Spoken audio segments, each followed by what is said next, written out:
Olá! A primeira revolução industrial foi a era das máquinas a vapor, da indústria têxtil, da ferrovia. A segunda era do aço, da eletricidade, da metalurgia.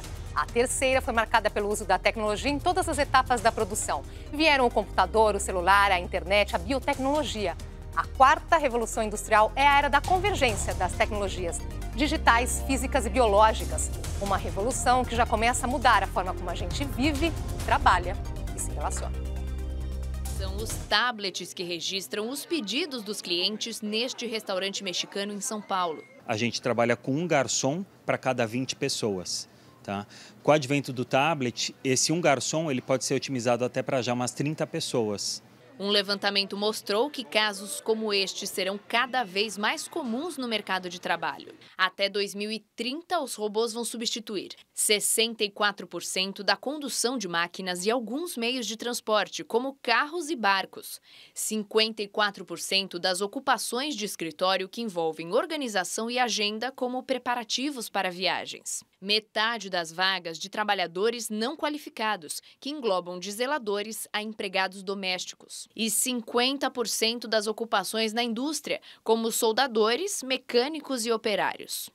A profissão de operador de telemarketing também corre o risco de desaparecer. A razão é o atendimento online possibilitado por ferramentas como os chatbots. São robôs também conhecidos como assistentes virtuais ou simplesmente bots.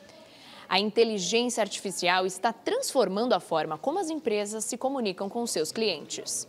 Tem muita coisa fácil, repetitiva ali. Eu quero uma segunda via de boleto, eu quero saber onde está meu pedido. Isso tudo é muito fácil de você conseguir automatizar.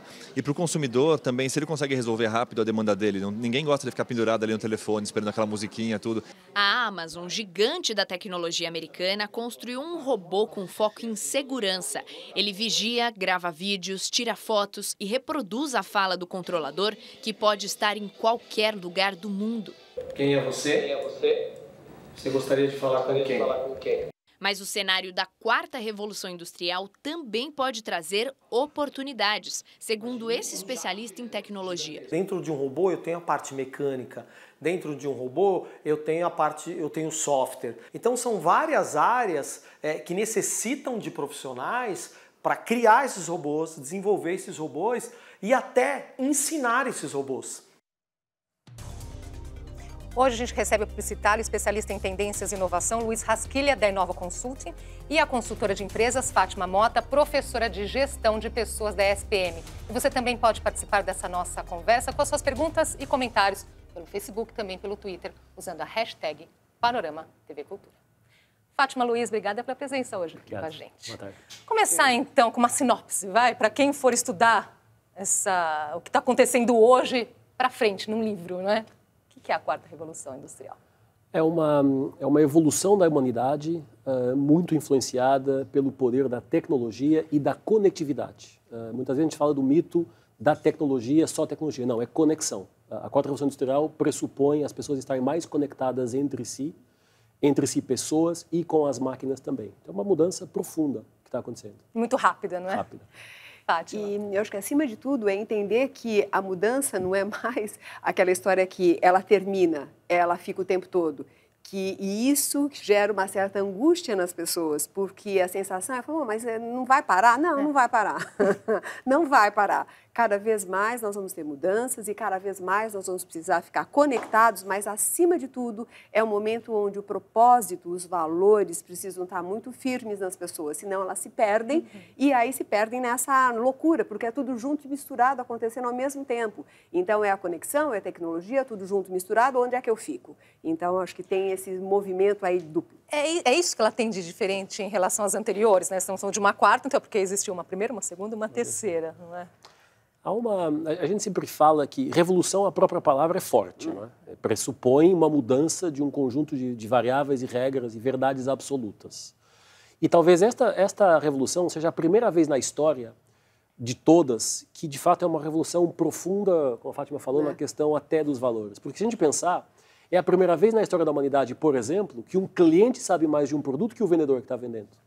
Que um paciente sabe mais da doença que o médico está atendendo. Quantas vezes isso acontece? Eu ir para o médico, eu já sei mais ou menos aquilo que eu tenho que fazer. E quantas vezes, nós somos professores, quantas vezes o aluno na sala de aula sabe tanto ou mais do tema que o professor? Por quê? Porque a informação está democratizada, pulverizada e hoje, com a velocidade, a facilidade de acesso à informação, o desafio é como é que eu transformo isso em conhecimento. E, portanto, as outras revoluções, elas são muito mais de execução, de puramente transformar uma coisa em outra com máquina, e hoje é uma revolução muito mais intelectual, uma revolução de conseguir, com toda a informação, com todas as máquinas que existem, robôs, o que for, conseguir transformar isso e filtrar isso. O que é que me interessa, o que é que eu posso usar, o que é que não faz sentido, para não ficar absorvido por todo esse volume. Em meio a isso tudo, Fátima, vem o temor das pessoas. O que será de mim? O que será da minha profissão? Tem site já que você coloca ali a sua profissão, ela vai desaparecer em quanto tempo? É uma ameaça, de fato, não sei se podemos colocar dessa forma. Creio que em outras vezes também existiram, né? Existiu a extinção de profissões, de funções, mas dessa vez também é diferente? É interessante porque sempre isso aconteceu, né? Todas as revoluções, elas trazem essas mudanças e essas mudanças impactam as empresas e impactam todas as profissões. Então, com certeza, algumas profissões, elas vão desaparecer sim, mas fazendo parte desse todo. Agora, a pessoa que fica parada no tempo e no espaço, fica numa zona de conforto, com certeza vai sofrer muito nesse processo. Agora, a pessoa que consegue entender e ver as mudanças e se preparar, principalmente não parar de aprender, que eu acredito que esse é o ponto mais importante, porque as funções, as profissões, elas vão sofrer alterações, né? Vão sofrer mudanças. Algumas vão desaparecer, mas elas vão sofrer mudanças. O quanto que eu estou preparada para essa mudança e o quanto que eu estou resistindo para essa mudança. E essa é a grande diferença, porque este medo, essa angústia tem a ver com a dificuldade que as pessoas têm de enxergar esse momento como algo importante, natural, agradável, necessário. Ou seja, não adianta interromper um processo que ele está aí. Então, como eu faço para me adaptar? Assim, né? Assim, dando um exemplo muito simples. Há um tempo atrás, a gente se formava como datilógrafo, né?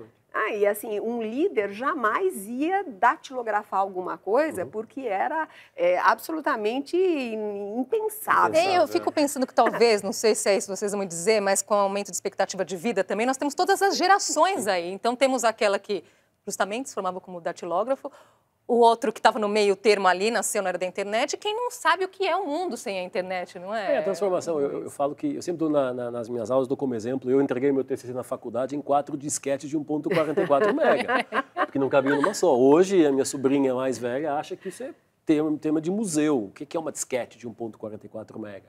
E o meu filho, com 2 anos, não vai ter a menor ideia o que isso. Então, nós somos uma geração, esta geração está vivendo a transformação. Nós somos a geração que veio da disquete para o CD-ROM, para a desmaterialização, para a cloud. Somos a disquete que veio da fita cassete para o CD de música, para os Spotify e outros aplicativos. Então, nós somos esta geração X, Y e uma parte da Z também, somos a geração que está vivendo a transformação. A maior transformação da história da humanidade é esta. Agora, quanto estamos preparados para essa nova realidade? O Brasil está preparado. Pois é, bom, então aí a conversa já é, né, acho que vai para uma dimensão importante. Primeiro, o quanto que os líderes estão preparados para isso, porque se a liderança não estiver preparada para conduzir este processo, fica muito difícil. Então, acho que nós temos ainda, até por conta dessa questão de gerações, alguns líderes que não mudaram de página, que ainda não conseguiram enxergar toda essa mudança. Então, eles acabam... A relação muda, então, dentro da hierarquia? Totalmente. Quer dizer, você não tem mais essa coisa piramidal e hierarquizado, e você trabalha em redes o tempo todo. Em um momento você pode ser líder, outro momento você pode ser liderado, um momento você influencia e você é influenciado. Os trabalhos em times, em tribos, em todas as modalidades de equipes, mudou tudo. Ela deixa de ser, então, vertical, passa a ser mais horizontal. Passa mais horizontal. E isso não quer dizer que você perde poder. É uma outra relação de influência e é uma outra relação de poder, onde as pessoas, elas dão aquilo que elas têm de melhor. Então, isso é uma coisa também importante que eu vejo, que você não precisa ter uma profissão só. É uma outra grande mudança. Você não precisa mais trabalhar 8 horas com um aspecto só na sua carreira. De repente, você pode ter várias carreiras que caminham juntas, coisa que antes era impensável. Então, por que um médico não pode também, de repente, tocar à noite numa banda, se ele gosta? mudou tudo então, isso. será que nesse sentido, Fátima, Luiz, o diploma passa a ter um novo sentido, então, ensino superior até? Porque antes era isso, né? Você tinha as profissões, eu vou escolher me formar em tal coisa para ter o diploma da graduação, Eu né? lembro que a minha avó me dizia, eu tinha lá 15 anos, a minha avó dizia, estude, arruma um emprego para a vida e cala a boca. 3 coisas que a avó falava. E fique na mesma E empresa, fique na mesma né? empresa. Eu já passei por... Tenho 22, 23 anos de carreira, já passei por 12 empresas, sendo que a última estou há 10 anos na Inova. Mas é interessante, porque é uma mudança de mindset. Não adianta dizer, é a tecnologia. A tecnologia está aí, ela tende a ser commodity, e, portanto, todo mundo vai ter mais dia, menos dia, impressora 3D, chatbot, como vimos ali na reportagem. A questão é, como é que a nossa cabeça, como seres humanos, está preparada para isso? E as gerações, a nossa talvez, e a dos nossos pais, ela não estava. E a gente está vivendo essa dor. E essa dor nas empresas é maior, porque tem a ver com uma coisa chamada cultura de empresa. Então, fica fácil dizer, essa profissão vai ser substituída ou vai acabar. Eu não acho que é tão linear assim. Essa profissão vai ser transformada porque a automação te tira o peso da execução. Agora, nós somos treinados a vida inteira para ser executores. E essa é a dor hoje da educação. E quando fala, mas o Brasil não é só o Brasil. É mundo, eu assim, não sou brasileiro, moro aqui porque eu quero. Eu escolhi morar no Brasil, acho que é um disclaimer importante. Você nasceu em Portugal? Nasci em Portugal, estou há 8 anos no Brasil. E trouxe a matriz da companhia para o Brasil. Então, eu faço um pouquinho no contrafluxo do que é normal. E não é só o Brasil, essa dor, claro que com níveis de maturidade diferentes, dependendo dos continentes, é uma dor geral. É a dor de uma revolução que estava arrumadinha, engessadinha, no top-down, na lógica funcional, e agora é uma coisa, como ela falou, muito mais materializada, muito mais rede, muito mais conectada. Agora, para essas funções que devem ser substituídas, aí vou trazer aqui uma tela, só trazendo a informação de que, segundo o Fórum Econômico Mundial, a 4ª Revolução Industrial pode acabar com 5 milhões de vagas de trabalho nos 15 países mais industrializados no mundo. Então, vamos ver algumas funções aí que podem acabar até 2025, não é para assustar ninguém, não é só para trazer aqui uma informação para a nossa conversa. Então, estaria o operador de telemarketing, árbitro, trabalhador rural, operador de caixa, corretor de imóveis. Fátima, o que vale chamar a atenção aí? Como é que vai se dar a extinção de funções como essas? O ponto é, se a máquina pode fazer o trabalho do humano, a gente vai colocar a máquina. É simples assim.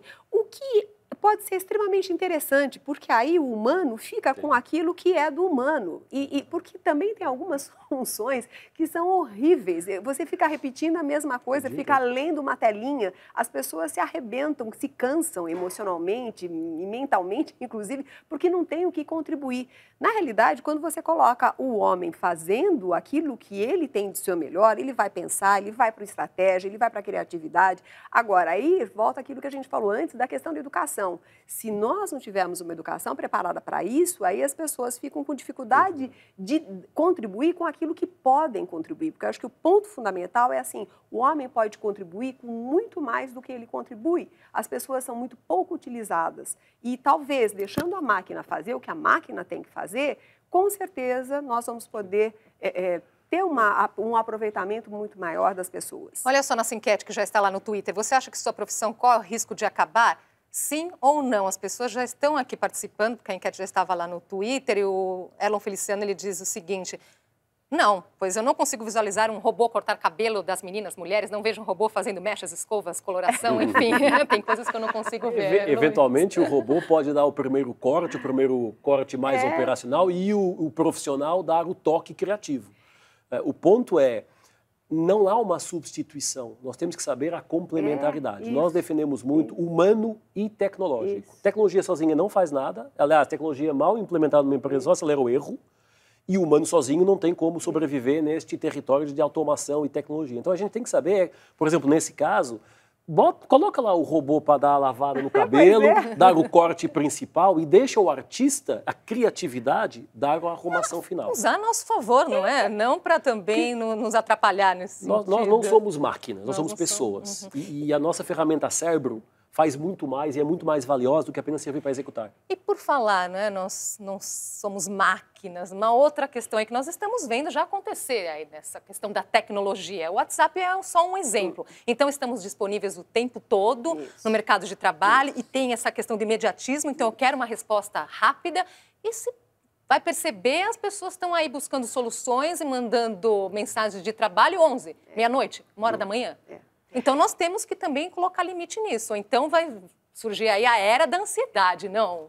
Eu acredito que essa era já existe, né? Porque o que mais a gente ouve falar é a questão da ansiedade e os ansiolíticos estão aí o tempo todo trabalhando muito, né, na nossa era. Mas eu acho que o que eu gostaria de colocar é o seguinte: se a pessoa não tem uma inteligência intrapessoal, interpessoal e na realidade não sabe lidar com essa inteligência artificial, ela se perde, porque vai ficar conectada todo o tempo, não vai dormir, não vai comer, ou come com o celular do lado. É o que a gente vê acontecer, né? Para mim é muito dolorido quando eu vou no restaurante, eu vejo famílias todas conectadas, sei lá com quem, né? Mas e não se olhando nos olhos, né? Conectados entre eles sem se olhar. Pois é, e aí as pessoas não sabem mais o que é olhar nos olhos.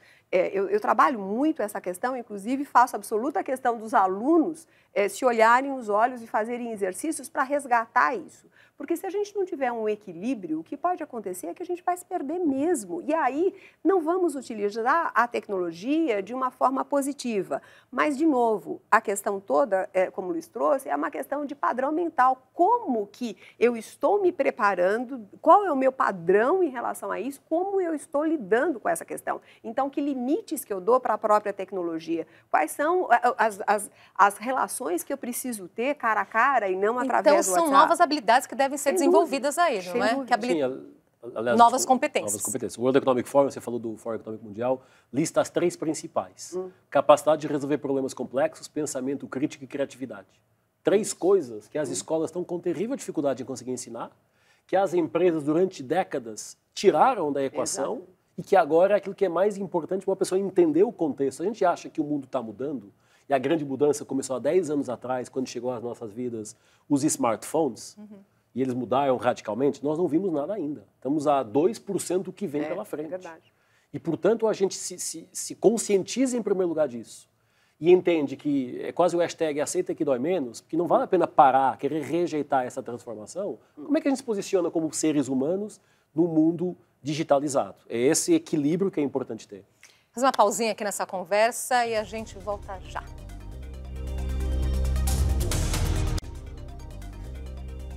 Já estamos de volta com o Panorama, onde falamos sobre as tendências de negócios e profissões na 4ª Revolução Industrial. Com a gente, o publicitário Luiz Rasquilha e a consultora de empresas Fátima Mota. Continue aqui participando da nossa conversa. No bloco anterior, nós mostramos aí algumas funções que devem sumir do mapa, não é? Vamos mostrar agora, então, algumas novas que devem surgir. Tá ali, então, né? Profissões do futuro. Então, professor freelancer, fazendeiros urbanos, cuidadores, design de impressão 3D. Nós já estamos vendo isso acontecendo, né? Especialistas em energias alternativas, afinal de contas, né? Para tudo isso também é preciso cuidar desse lado aí do meio ambiente. Mas eu gostaria que vocês comentassem isso, mas o que me chama a atenção, a princípio, é esse cuidador aí, não é? Quer dizer, a tecnologia venha que vier, estamos envelhecendo, pelo menos por enquanto, não é? Estamos durando mais tempo, né? A expectativa de vida vai bater 110, 120 anos e nos próximos 30 anos a previsão é chegar a 150. Já se fala que a primeira pessoa que vai durar 150 anos nasceu em 2015. Então, se a gente acha que vai se aposentar aos 65... Ela já nasceu, então. Já nasceu. A gente achar que eu vou me aposentar aos 65, 63, eu vou estar no meio da minha carreira. Não vou me aposentar no meio da carreira, vou ter mais 40 anos pela frente para gerenciar, enfim, o meu negócio, a minha rede, o que for. Então, o quanto que vai ser fundamental as pessoas se prepararem para esse momento, ou se a gente não vai ter mais uma carreira só, nós vamos ter 2, 3, 4 carreiras, e, acima de tudo, os cuidadores vão ser importantes, porque também o papel do filho mudou, né? Você não tem mais filho e filha cuidando de pai. Mudou essa história. Então, os cuidadores são extremamente importantes e, sim, acho que é uma função importante, até porque essas pessoas vão precisar se especializar, né? Não é qualquer cuidador. É um cuidador que se especializa em gente. Agora, vocês comentaram no bloco anterior, não é? Que é preciso desenvolver novas habilidades, novas competências. Isso é muito importante para esse profissional da 4ª Revolução Industrial. Agora, eu fico pensando assim, e as escolas no meio disso tudo? Como que vislumbrar essa realidade, o quanto isso é possível diante de um ensino que nós sabemos aí que tem tantas dificuldades, não é? Como nós, com problemas tão antigos que ainda não foram resolvidos. De que forma? Olha, a frase normalmente que a gente usa é: nós temos sala do século XIX, professor do século XX e aluno do século XXI. A educação vigente no mundo, não é só Brasil, a gente tende a achar que aqui é ruim, do outro lado não é, é mundo. É mundo. É uma educação da 2ª Revolução Industrial, que ensina pessoas a executar. Numa 4ª Revolução Industrial, em que temos que ensinar as pessoas a pensar e a criar, a educação está debaixo de uma transformação profunda. E não é educação, é o professor, é a sala, é o conteúdo, é a interação usando este híbrido de tecnologia com presencial, com olho no olho.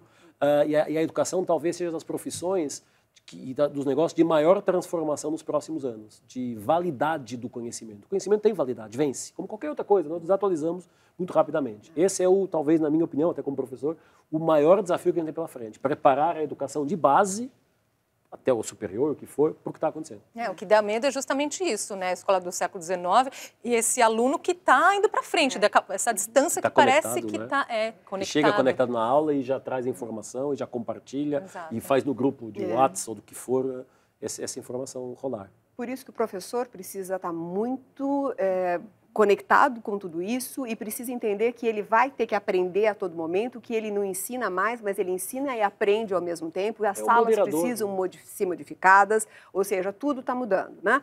Mas principalmente, se o professor não acompanhar essa tendência, dificilmente ele vai conseguir fazer o papel dele e o papel da educação. E se ele não acompanhar, vai ser substituído por um robô que possa fazer isso, porque apenas colocar informação expositivo, o robô vai fazer melhor. Não, e o aluno olha para o professor e fala, pera um pouquinho, eu não vou aprender. Para que eu tenho que estar nessa aula se eu consigo aprender melhor se eu for lá no Google, né? Então, e aí que a escola fica desinteressante, não é, Fátima? Exatamente, esse é o ponto. Então, por isso que tudo precisa ser revisto, né? Na SPM nós estamos fazendo todo um trabalho muito grande em relação a isso, porque os professores precisam mudar, as salas precisam mudar, a relação com o aluno, mas principalmente, como o Luiz falou, a questão do mindset. Se o professor achar que ele é dono do conhecimento integralmente, ele jamais vai conseguir ser um bom professor, porque ele aprende e ensina ao mesmo tempo. Então, ele precisa estar super aberto e, ao mesmo tempo, ele tem que estar a todo momento aprendendo coisas novas, metodologias novas de ensino, conhecimentos novos, enfim, todo o tempo se redescobrindo e se reinventando. Acho que esse é um ponto fundamental. Agora, pensando na desigualdade grande que existe também em nosso país, como tratar isso e como é que vão ficar os empregos também que exigem uma mão de obra que é menos especializada? O que vai acontecer também com eles e com essas pessoas? Com as pessoas. Na verdade, desigualdades são coisas que acontecem desde sempre na história da humanidade. Só que agora, com essa revolução industrial, elas ficam visíveis. E a partir do momento que ficam visíveis, isso cria uma pressão em todos os agentes da sociedade, das empresas, das pessoas, dos profissionais, dos governos, o que for, para tentar contribuir, para reduzir, para tentar resolver dentro do possível a desigualdade. Ela continuará a existir, acreditamos nós, que menos do que vimos em outras fases, em outras gerações. Por quê? Porque cada vez mais a conexão e a tecnologia chega a mais gente, está mais acessível, então fica mais fácil, entre aspas, conseguir disponibilizar a informação a quem quer consumir a informação. Mas há uma mudança grande aqui que é, cada pessoa tem que fazer o seu caminho. Não é agora nunca blocos de pessoas em que eu enfio a informação nelas, como sempre fizemos. Há uma autodisciplina que nós temos que ter, independente da classe social, da região, do que a gente faz, porque a tecnologia está aí e ela cada vez mais tende a ser mais barata e mais friendly, mais acessível, mais fácil de usar.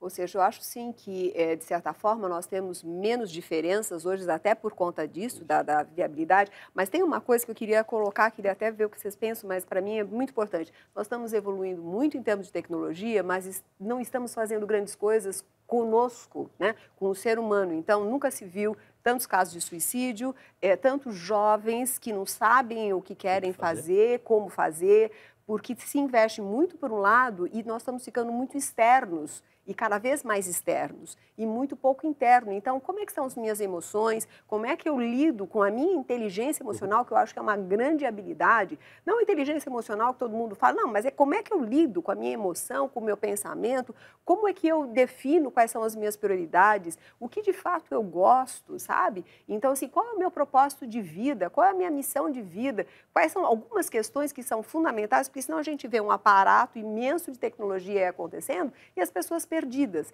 que é o que mais a gente está vendo. Nunca teve tanta gente procurando ajuda, porque a gente não tem mais pai para conversar, a gente não tem mais mãe para conversar, a gente não tem mais, enfim, né, padre, médico, etc. Mudou tanto que, de repente, eu só consigo conversar com o computador, eu consigo conversar com o WhatsApp, com os meus amigos. Aí que essa quarta revolução não é só uma questão de mercado de trabalho, ela impacta aí tudo, né? Todas as relações da nossa vida. Nós temos aí um minutinho final para encerrar. Um recado, então, algo que faltou dizer, Luiz. Acho que as pessoas têm que escolher, cada um de nós tem que escolher a sua função. Eu quero ser protagonista ou espectadora desta conversa de transformação. O espectador fica parado esperando que alguém faça o que tem que ser feito e o protagonista vai atrás e lidera a mudança. Eu sou mais da opinião, temos que ser todos muito mais protagonistas. Fátima. Que as pessoas, nesse momento, busquem, acima de tudo, a própria felicidade, né? E o amor, e a compaixão, e a tolerância. Né? Que a gente não esqueça que, acima de tudo, nós somos humanos e que, se a gente tiver um bom propósito de vida, com certeza nós vamos conseguir unir tecnologia com pessoas e caminhar... Não podemos deixar a tecnologia nos derrubar também, né? Claro, eu acho que é bem isso. Muito bem. A Ana está dizendo aqui, né? Se por um lado a tecnologia acaba facilitando certas áreas, como robôs em cirurgias, por outro, o profissional depende dela, pode ficar dependendo dela e desaprender procedimentos manuais, que é uma questão também, não é? Você acha que sua profissão corre risco de acabar? A nossa enquete, 27% dizem que sim, 73% dizem que não. Agradeço muito a participação de vocês aqui hoje com a gente e até uma próxima oportunidade. Muito obrigada. E a gente fica por aqui. No nosso YouTube estão todos os nossos programas anteriores. Obrigada pela sua companhia. Uma ótima tarde para você.